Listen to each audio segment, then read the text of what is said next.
जी हाँ दोस्तों, मन अति सुंदर के नए ट्रैक में आप लोग का फिर से स्वागत है। राधे आंखें बंद करके मंदिर में हाथ जोड़कर प्रार्थना कर रही थी। ये भोलेनाथ, अगर हमारे रिश्ता सच है तो हमारे पूरे परिवार को इस चक्रव्यूह से बाहर निकाल दीजिए। किसी का बुरा ना हो और सबको सही रास्ता मिले। मंदिर की घंटियाँ बजने लगती है, तेज हवा चली और राधिया के चेहरे पर एक अजीब सी शांति आ गई। उधर दादी गुप्त रूप से एक तांत्रिक के पास पहुंची। दादी घबराकर, कोई ऐसा उपाय बताओ कि राधिया हमेशा हमेशा के लिए प्रथम की जिंदगी से दूर हो जाए।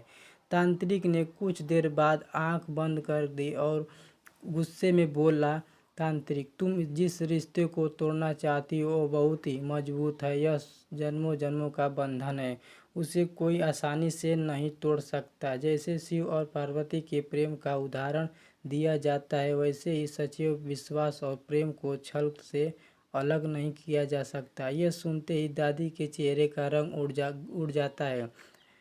तो अब मैं क्या करूं? तांत्रिक, अगर तुम नफरत और साजिश का रास्ता छोड़ दो तो शायद तुम्हारे परिवार में शांति लौट आए, लेकिन अगर तुम गलत रास्ते पर चलती रही तो उसका नुकसान सबसे पहले तुम्हें ही होगा।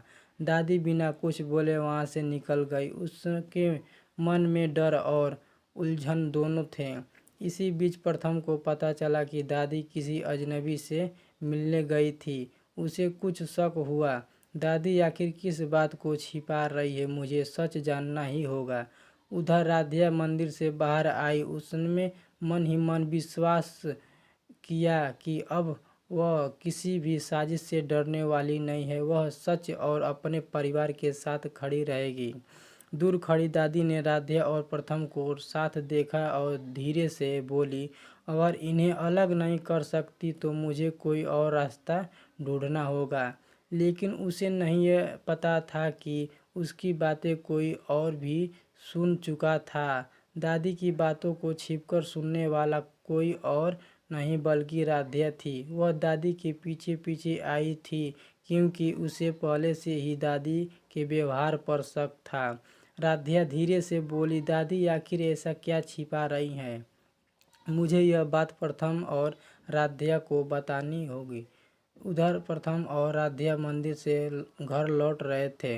तभी प्रथम के मोबाइल पर एक अनजान नंबर से कॉल आया।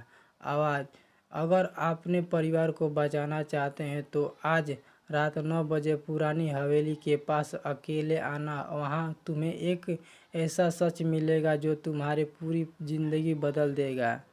फ़ोन तुरंत कट गया। राधिया चिंतित होकर बोली, प्रथम, मुझे यह सब ठीक नहीं लग रहा है। कहीं यह किसी की नई चाल तो नहीं?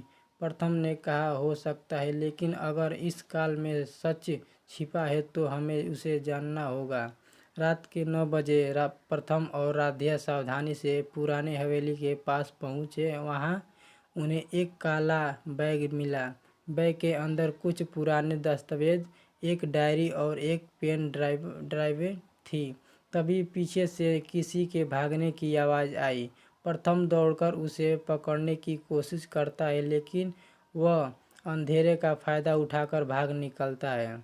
घर पहुंचकर जब सभी लोग डायरी खोलते हैं तो उसके पहले पन्ने पर लिखा होता है, अगर यह डायरी तुम्हारे हाथ लगी है तो समझ लो कि परिवार के सबसे बड़े राज का पर्दाफाश होने वाला है। असली गुनहगार वह नहीं है जिस पर आज तक सबको शक था। यह पढ़कर पूरे मित्तल परिवार के होश उड़ जाते हैं।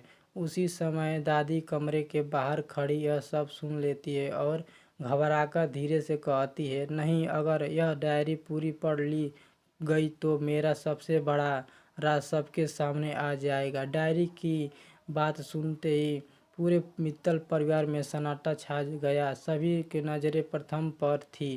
प्रथम ने धीरे धीरे डायरी का अगला पन्ना खोला। उसमें लिखा था, सच से भागने वाला इंसान कभी भी चैन से नहीं जी सकता। परिवार को तोड़ने की हर कोशिश एक दिन सामने ही आ जाती है।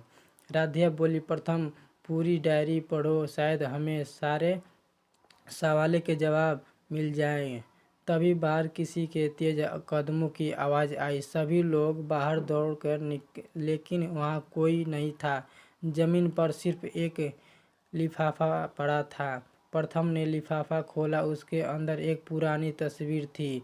तस्वीर को देखकर राधिया चौंक गई। यह तो कई साल पुरानी फोटो है। इसमें दादी किसी अनजान व्यक्ति से मिल रही हैं। दादी के चेहरे का रंग उड़ गया।